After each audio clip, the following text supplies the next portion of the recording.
Coach. The last exercise is good. Both hips into external rotation. Good demonstration of that. Let's have a look at the watch. Yep. Want me to stop it? Let's see, what's your time? 59:54. Yeah, stop it right there. That will give us a really good read of how that went. 142. Same as last week, right? Yep. Yeah, really good. And you went after it. I did. Yeah, you really did. You came in and just bang, bang, bang, one exercise after the other. And minimal rest. Right.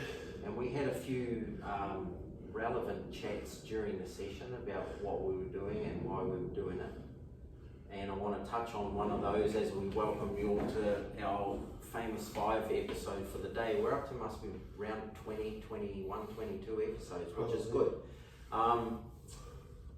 To talk about the importance or your philosophy around tracking your workouts, all of them, apart from obviously equipment malfunction or forgetting it or whatever. Well, I can always check my tracker, right? I mean, like I was telling you, it feels really good to see it in the month, you know, how many days of activity I have, and most of it, you know, is pretty good news. So I know I'm doing the good for myself kind of stuff, you know what I mean? Sure. But when I don't have that watch, you know, I use that exertion level, the estimated exertion level that you taught me. Sure. To where on a scale of 1 to 20, if I feel like on a 13, then that's 13.5, which is 135 beats per minute. Sure.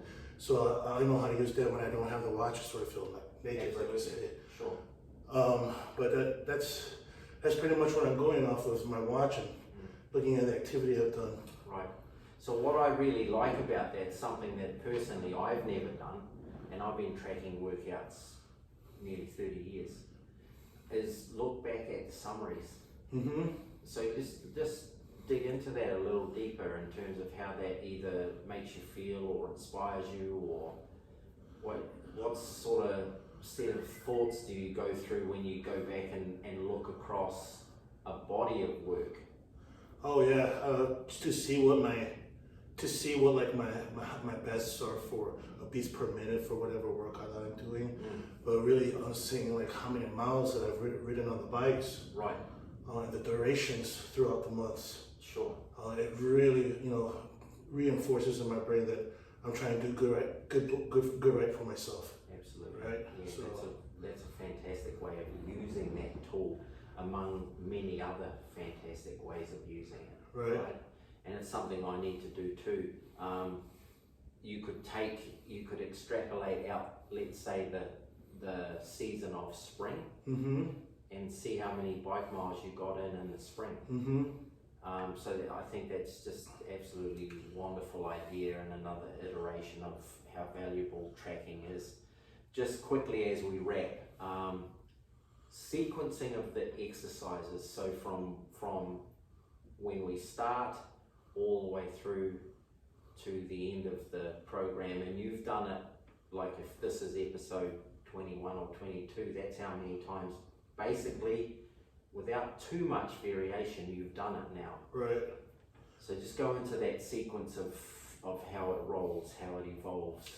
Well, I think you're gradually getting into it to like the furnace for me. Yes. And usually that first 20 minutes or so is really just getting that furnace lit and getting it going before we start progressing into a little bit more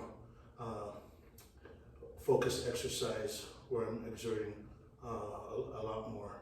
Sure. And it's gradually adding on to it. A tool or some weight. And by the end of it, you know, what would probably be easy in the beginning is for sure feeling like 5 times more. It's interesting that because it leads into when we talk about weight, we don't, unless we're doing hex bar squats, and we're not real heavy with those, we're heavy for us, or we're heavy for you, challenging for you.